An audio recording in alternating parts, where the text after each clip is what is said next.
So you want to make mead, but you don't have any equipment, but you want to get started this weekend? I got you. All right, so you're going to need a glass jug.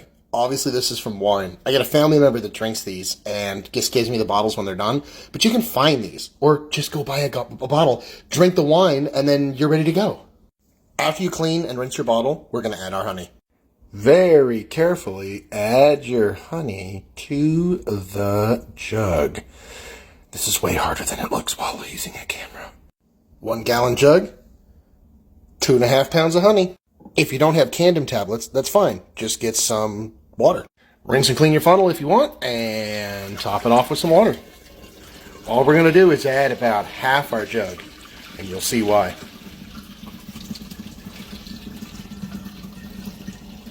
Boom. Here's why I like these wine jugs. Screw the cap on. Shaky, shaky, shaky.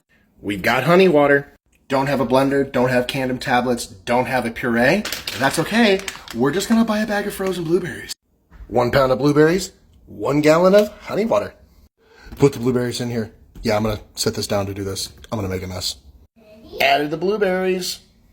Literally 2 minutes, and it's already starting to change colors a little bit. Get you a little pack of raisins.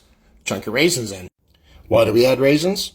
Well, that's a good question. We add the raisins because they provide just a little bit of nutrients, because in this batch there's a lot of honey. High honey means high alcohol. High alcohol means we need to make sure that the little yeast cells have something yummy to munch on, and raisins, super cheap. Back to the water. Make sure when you're filling this up with water, okay, it's super important. Don't fill this jug all the way up. I only fill up my jug until right about where the bottle starts to round. That's it. And I'll explain why. Okay, real quick. Look, this is the only thing you have to buy. Go find a craft brew shop in your area. Just look around. You can find wine yeast. It doesn't have to be any particular type. Find something, experiment with this first batch and see what you like. You can use bread maker's yeast. It will make alcohol. It's not going to taste great, but if you really wanted to just go to Walmart and buy everything, you can. Put the yeast in the funnel. Rinse out the funnel with just a splash of water. Let the yeast sit in there. It's going to be so happy. I know what you're thinking. I don't own any of these. That's okay.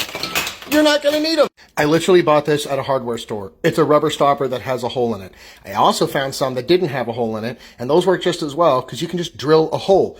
When you put this into your glass jug, this is called a bung, and that's a bung hole. The more you know.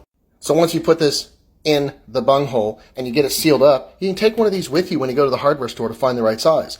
Now I know what you're thinking. How am I going to keep this sealed?